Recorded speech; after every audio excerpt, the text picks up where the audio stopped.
Hi everyone, my name is Staff Sgt. Meghann Church and I'm the Command Historian for the South Carolina National Guard. And I'm Heather McPherson. I'm the curator here at the South Carolina Military Museum. And today we're going to talk a little bit about moments in March that are also on display here at the museum. First we wanted to highlight the 118th Infantry Regiment in World War I. On March 15th, 1919, they began their return on the USS Mercury from France.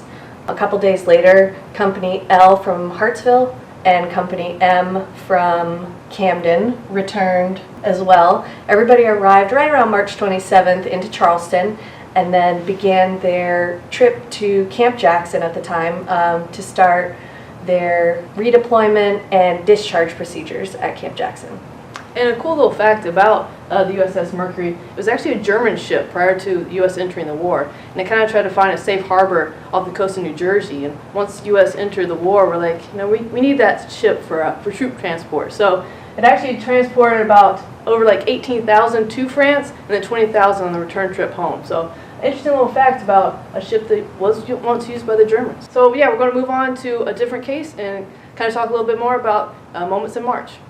On March 3rd, 2003, the 122nd Engineer Battalion became part of the first American forces to arrive in Iraq and were the first South Carolina National Guard unit to be sent to Iraq for Operation Iraqi Freedom. They were, at the time, it was the largest single-day deployment of South Carolina Guardsmen since World War II.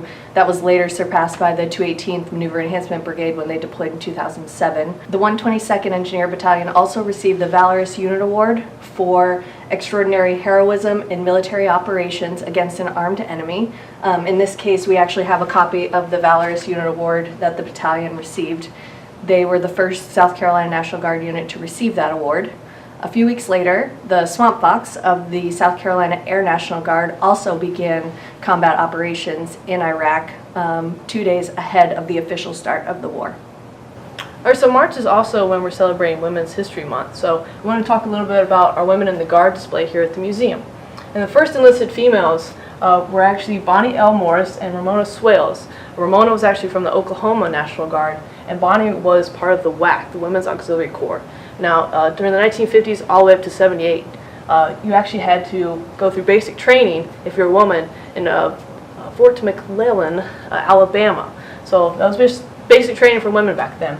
So those two both went through that. Also, Sylvia Hoffman Heydrich Schulman, she actually got an honor graduate from the WAC basic training course. So Ramona was actually commissioned as lieutenant into the SC Guard, and Bonnie was already a lieutenant, and she actually went right into recruiting, trying to get more women involved. Sylvia, she actually went and, like I said, graduated with honors, and then became a valued employee of the TAG group.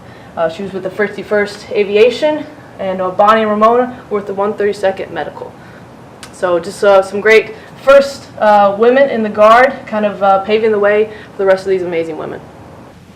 To learn more about the South Carolina National Guard as we celebrate 350 years of service, please come by the South Carolina Military Museum. Yeah, we're located on 1 National Guard Road. It's right off of Bluff Road near Williams-Brice Stadium. We're open 10 to 4, Monday through Saturday.